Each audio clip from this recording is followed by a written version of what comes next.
రాష్ట్ర వ్యాప్తంగా వాలంటీర్ల ఆందోళనలు కొనసాగుతున్నాయన్నాయి. ఇప్పటికీ కూటమి ప్రభుత్వం ఒక స్పష్టమైన హామీ ఇవ్వకపోవడంతో వాలంటీర్లు లేరని అసెంబ్లీలో ప్రకటించిన దగ్గర నుంచి కూడా వాలంటీర్లు రోడ్డుకి ఆందోళన చేస్తున్న పరిస్థితి కనిపిస్తుంది. మనతో పాటు వాలంటీర్ల సంఘం రాష్ట్ర గౌరవ అధ్యక్షులు ఈశ్వరయ్య అన్నారు. ఆయనతో మాట్లాడదాం. సరే, ఏంటి మీరు ఇంత ఆందోళన చేస్తున్నారు, అయినా కానీ ప్రభుత్వం నుంచి అసలు స్పందన రాలేదు. అసెంబ్లీ సాక్షిగా మంత్రి కూడా ప్రకటించారు వాలంటీర్లు లేరు అంటూ. రాష్ట్ర మంత్రి అసెంబ్లీ సాక్షిగా ప్రకటించారు, వాలంటీర్లు లేరు, దానికి ఎలాంటి జీవోలు లేవని చెప్పేసి ప్రకటించారు. కానీ వాటికి సంబంధించినటువంటి జీవోలు ఏ నెలలో దేనికి సంబంధించి ఎలా వచ్చిందని చెప్పేసి ప్రభుత్వ ప్రధాన కార్యదర్శిగా ఉన్నటువంటి వ్యక్తి పేరు పైన ఆ రోజు వాలంటీర్లకు సంబంధించి వివిధ శాఖలకు సంబంధించి జీవోలు రిలీజ్ అయ్యాయి. అవి కావాలంటే వెబ్సైట్లో చూసినా కూడా ఖచ్చితంగా కనిపిస్తుంది. కానీ పచ్చి అబద్ధాలు ఆడుతున్నటువంటి వాళ్ళు పాలక వర్గాలుగా ఉండడం ఈ రాష్ట్ర ప్రజల దుర్మార్గంగా మేము భావించాల్సినటువంటి పరిస్థితిని వారే కల్పించారు. మరి వాలంటీర్ల వ్యవస్థే లేదన్నప్పుడు మీరు ఏమైనా కళ్ళు మూసుకొని పోయినారా? మీ శవాల్లో ఎవరైనా సీసం పోసారా? లేకపోతే కళ్ళు చెవులు రెండు పోయాయా?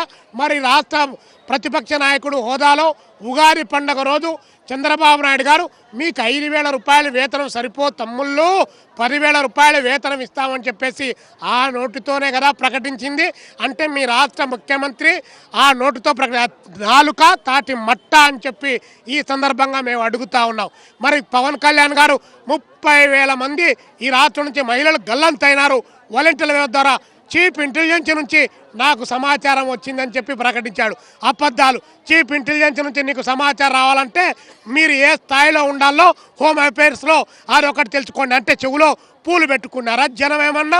మీరు చెప్పినటువంటి ప్రతి మాట వినడానికి పోనీ 6 మాసాల కాలంలో 30,000 మందిలో 3 మహిళలను ఇదో పలాని ఊర్లో నుంచి వాలంటీర్లు తరలించారని చెప్పేసి జనానికి చెప్పండి, అప్పుడు నమ్ముతారు.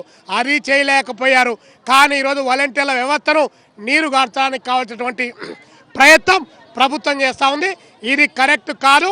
2,60,000 మంది వాలంటీర్లను కొనసాగించి తీరాల్సిందే. మీరు ఎన్నికల హామీ ఇచ్చారు, 10,000 రూపాయల వేతనం అన్నారు.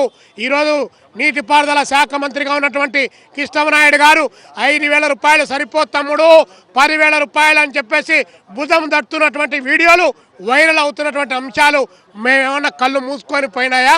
కాబట్టి ఇలాంటి ఏరు దాటిన తర్వాత తప్ప తగలేసేటువంటి టైపులో చంద్రబాబు నాయుడు గారి యొక్క నిజ స్వరూపాన్ని బయట పెట్టుకుంటున్నాడు. ఐసా నై చలేగా చంద్రబాబు నాయుడు గారు, గుర్తు పెట్టుకోండి. 60-60 120 చంద్రబాబు పోర్టెంట్ అనేటువంటి నినాదాలను బయటికి వెలికి తీయాల్సి వస్తుంది. ఉద్యమాన్ని గ్రామీణ స్థాయి వరకు విస్తరించాల్సిన పరిస్థితి వస్తుంది. ఈ కూటమి ప్రభుత్వానికి పెద్ద ఎత్తున వ్యతిరేకంగా ఆందోళన చేయాల్సి వస్తుంది. కాబట్టి ఇచ్చిన వాగ్దానం నిలుపుకొని వాలంటీర్ల వ్యవస్థను కొనసాగించి వారి భవిష్యత్తుకు గ్యారెంటీ ఇవ్వండి. Graduates, post graduates, below 35 age ఉన్నటువంటి వాళ్ళు అందరూ కూడా నిరుద్యోగులు. మేము 5,000 రూపాయలకు 10,000 రూపాయలకు పని చేస్తామంటే మీరు కాలు మీద కాలు వేసుకొని ఇంట్లో కూర్చోండి 3,000 రూపాయలు నిరుద్యోగ భృతి ఇస్తామని చెప్పి కూర్చోబెట్టి సోమరులుగా మార్చేటువంటి విధానాలు ఓట్ల కోసం మీరు చేస్తూ ఉన్నారు. మేము పని చేస్తామని చెప్పితే మాకు ఉద్యోగ కల్పన ఇవ్వకుండా చెప్పిన వాగ్దానం అమలు చేయకపోతే ఇంతకంటే దుర్మార్గం ఏముంది? అందుకనే ప్రభుత్వానికి హెచ్చరిక చేస్తూ ఉన్నాం. ఉన్న వాళ్ళేమో దాదాపు 2.5 లక్షల మందిని ఉద్యోగాలను తొలగించి 20 లక్షల ఉద్యోగాలు ఇస్తామంటూ ప్రభుత్వం చెప్పింది. దానికి ఒక ప్రాజెక్ట్ని కూడా పెట్టిన పరిస్థితి, పాలసీని తీసుకొచ్చిన పరిస్థితి కనిపిస్తుంది.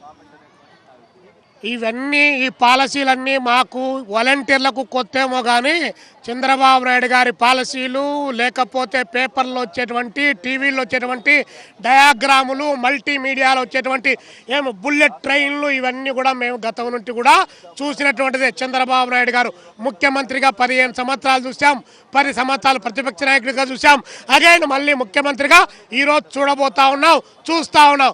కాబట్టి ఇలాంటివన్నీ అందరికీ ప్లానింగులు, 20 లక్షల మందికి ఉపాధి ఎక్కడి నుంచి, ఏ ప్రాజెక్టు నిర్మాణం ద్వారా, ఎక్కడి నుంచి ఏ కొత్త ప్రాజెక్ట్ నిర్మాణం, ఎక్కడేసిన గొంగళి అక్కడే అన్న చందంగా తయారైన నేపథ్యంలో వీళ్ళకి ఇస్తాం వాళ్ళకి ఇస్తామంటే ఉన్నటువంటి వాళ్ళు ఊడవరికి 20 లక్షల మందికి ఇస్తామంటే ఆ 20 లక్షల్లో ఈ రారా?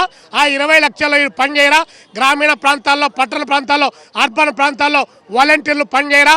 59 రకాల పనులు పల్లెలకు చదువు చెప్పేటువంటి టీచర్లు పనిచేస్తూ ఉన్నారు. మరి అలాంటి వాటిని తగ్గించి వీళ్ళకు ఒక 20 పనులు అప్పగిస్తే వాళ్ళు చేయరా? అది ప్రభుత్వానికి మంచి పేరు రాదా? ఆ టీచర్లు మంచిగా పిల్లలకు చదువు చెప్పడానికి సమయం దొరకదా? కాబట్టి ఇది వ్యవస్థను పాడు చేసేటువంటిది, వ్యవస్థను విధ్వంసం చేసేటువంటి పరిస్థితి సరైంది కాదని చెప్పి ఈ ప్రభుత్వానికి విజ్ఞప్తి చేస్తున్నాం. వీళ్ళందరూ కూడా మళ్ళొక మాట చెప్తున్నాం, వీళ్ళందరూ వైఎస్ఆర్సీపీ పార్టీ కార్యకర్తలు కానే కాదు. ఇందులో అన్ని రకాల వాళ్ళు బాధితులు ఉన్నారు. చదువుకున్నటువంటి నిరుద్యోగ యువత ఉంది, మహిళలు ఉన్నారు. వారంతా వైసీపీ పార్టీ కాదు. అట్లని చెప్పి మీరు వైసీపీ పార్టీ అని చెప్పి మీరంటే బాలినేని శ్రీనివాసరెడ్డి ఏ పార్టీలో నుంచి ఏ పార్టీలోకి జాయిన్ చేసుకున్నారు? సామినేని ఉదయ్ భానును ఏ పార్టీలో నుంచి ఏ పార్టీలోకి జాయిన్ చేసుకున్నారు? ఆనం రామనారాయణ రెడ్డి నిన్నటి వరకు ఏ పార్టీలో అధికారాన్ని నిలబెట్టాడు? ఇప్పుడు ఏ పార్టీలో మంత్రి పదవి తీసుకున్నాడు? కొలుసు పార్థసారథి నిన్నటి వరకు ఏ పార్టీలో ఉన్నాడు? ఇప్పుడు ఏ పార్టీలో మంత్రి పదవి తీసుకున్నాడు? ఇట్లా చెప్పుకుంటూ పోతే రాష్ట్రంలో అనేక మందిని మీ పార్టీలో జాయిన్ చేసుకోడు. అంటే భూ కబ్జా కోళ్ళు, ప్రజల ఆస్తులను కొల్లగొట్టేటి వాళ్ళు, రకరకాల పద్ధతిలో దోపిడీకి పాల్పడే వాళ్ళు, అధికారం కోసం ఏ గడప తొక్కేటి వాళ్ళైనా కూడా మీ పార్టీలో చేర్చుకొని మీ పార్టీలను స్ట్రెంథెన్ చేసుకోవచ్చు. కడుపు ఆకలితో ఆకలేసి కేకలేసి 5,000 రూపాయల జీతానికి పనిచేసే వాళ్లకు పార్టీ రాజకీయాలు అంటగట్టి వారి జీవితానికి మీరు పులి స్టాప్ పెడతా ఉంటే అది కుదరదని చెప్పి చంద్రబాబు నాయుడు గారికి విజ్ఞప్తి చేస్తాను. తక్షణం మీరు 45 సంవత్సరాల రాజకీయ జీవిత అనుభవం కలిగినటువంటి ముఖ్యమంత్రిగా ఖచ్చితంగా మీరు ఇచ్చిన మాటకు కట్టుబడి వారందరినీ కూడా ఉద్యోగాల్లో తీసుకోవాలి, ఉద్యోగ భద్రత కల్పించాలి, పెండింగ్లో ఉన్న జీతాలు విడుదల చేయాలి. లేకపోతే వీరి పోరాటాల్లో కలుద్దాం. ఈ ప్రభుత్వానికి వ్యతిరేకంగా జెండా ఎగరేస్తామని చెప్పి బహిరంగంగా ప్రకటిస్తూ ఉన్నాం.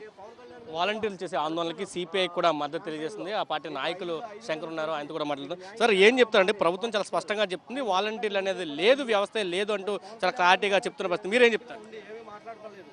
నంద్యాల బహిరంగ సభలో సాక్షాత్తు రాష్ట్ర ముఖ్యమంత్రి చంద్రబాబు నాయుడు ప్రసంగిస్తూ, పవన్ కళ్యాణ్ ప్రసంగిస్తూ వాలంటీర్లని కంటికి రెప్పలా కాపాడుకుంటాం, వాలంటీర్ల వ్యవస్థని కాపాడుతాము, వారికి ఆసరా కలిగిస్తామని చెప్పారు.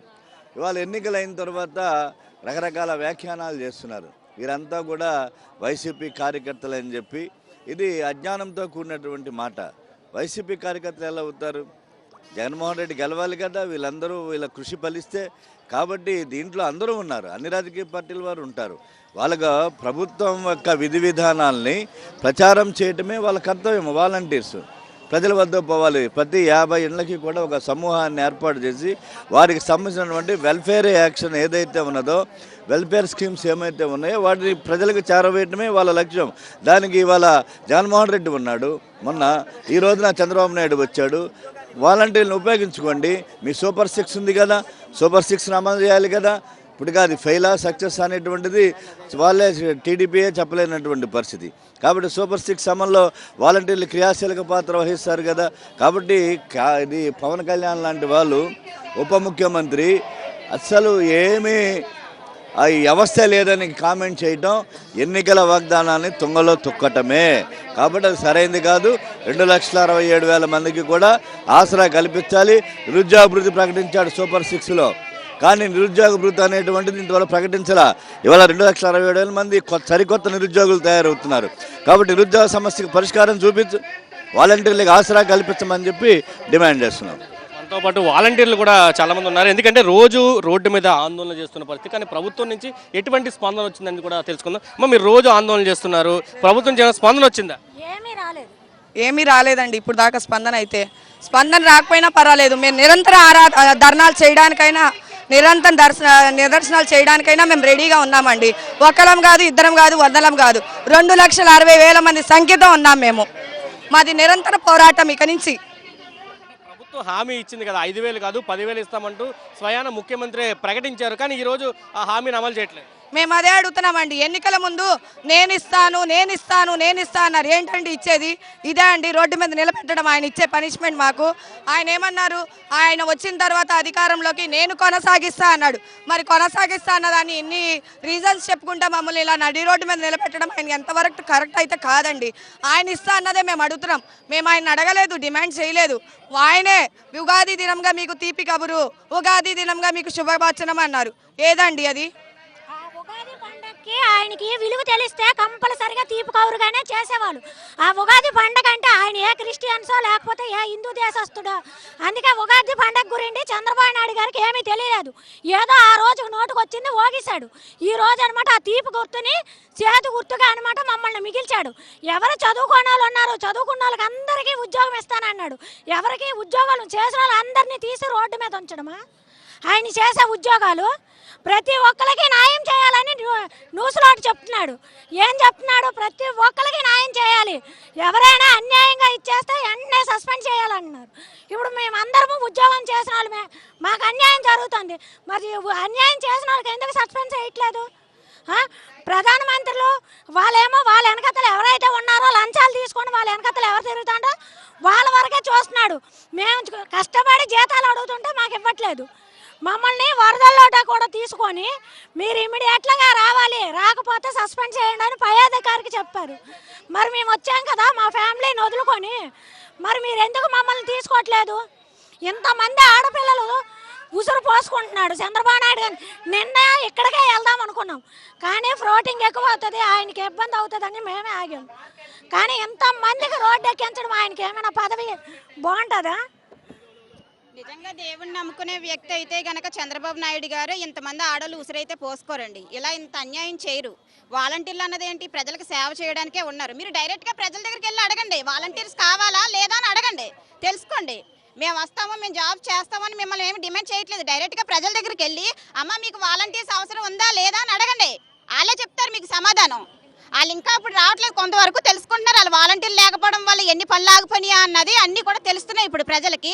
మేమే ఇప్పుడు ఫస్ట్ వస్తాం, తర్వాత ప్రజలు కూడా రోడ్డు మీదకి వస్తారండి వాలంటీర్లు కావాలని. దయచేసి మమ్మల్ని అర్థం చేసుకొని మా యొక్క సమస్యలను అర్థం చేసుకొని మీరు ఇచ్చిన మాట ప్రకారం మాకు మా జాబ్స్ తిరిగి ఇవ్వాలి, ఉద్యోగ భద్రత కల్పించాలి. అంతేగాని జీవోలు లేవండము, ఇంకా వాలంటీర్ వ్యవస్థ లేదండం అన్నది మీకు కరెక్ట్ అయిన పద్ధతి కాదండి. అది మీకు కరెక్ట్గా జీవో లేకపోతే జీవో ఇవ్వండి. మీరు ఇప్పుడు సీఎం పదవిలో ఉన్నారు కదా, మరి జీవో ఇవ్వండి మీరు లేకపోతేనే. అంతేగాని జీవో లేదని తప్పించుకోవడం అన్నది కుదరదండి. వాలంటీర్స్ అంటే కూడా అందరూ యువతండి. మీరు యువతను మీరు ఇలా ఇబ్బంది పెట్టద్దు దయచేసి. వాలంటీర్స్ అంటే 2,60,000 మంది కూడా యువతకు సంబంధించింది. యువత మీద మీరు ఇంత కక్ష సాధింపు అన్నది మీకు కరెక్ట్ విషయం కాదు.